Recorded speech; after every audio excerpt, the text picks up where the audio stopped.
Dear friends, these past years have presented us with many complex food security challenges.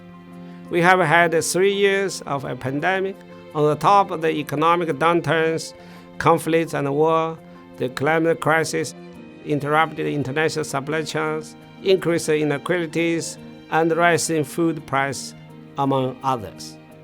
All confirming how interconnected our economies and lives are.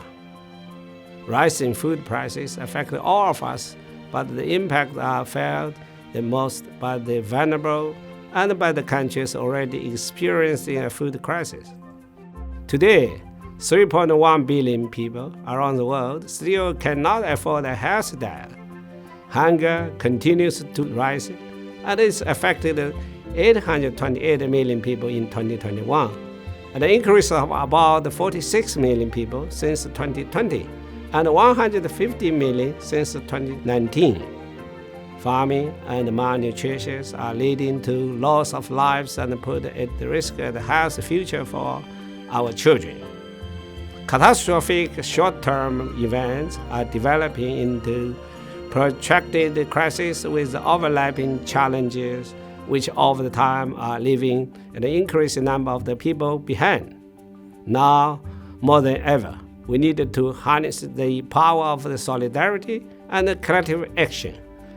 Our agri-food systems hold great potential for a more equitable and prosperous future. As we are interlinked to the many areas of our lives and economy, from agriculture to the natural resources, to energy, to health, and many more. Agriculture is among the most cost-effective humanitarian interventions.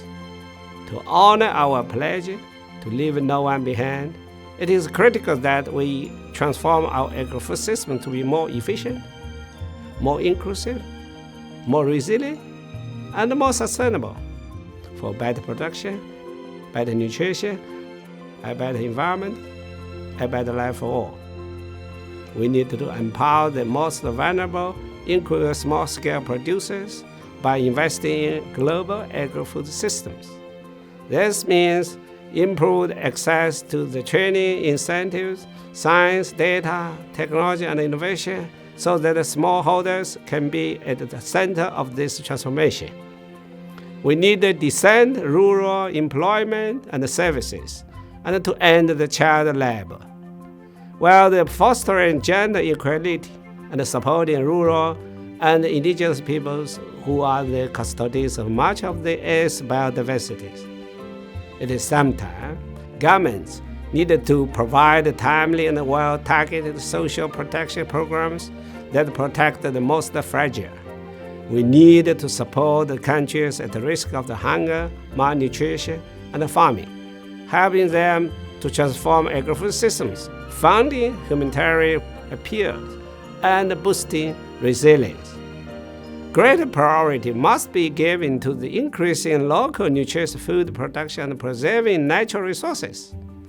The FAO Strategy Framework 2022-31 prioritizes this transformation across all our work in support of the 2030 Agenda and the Sustainable Development Goals.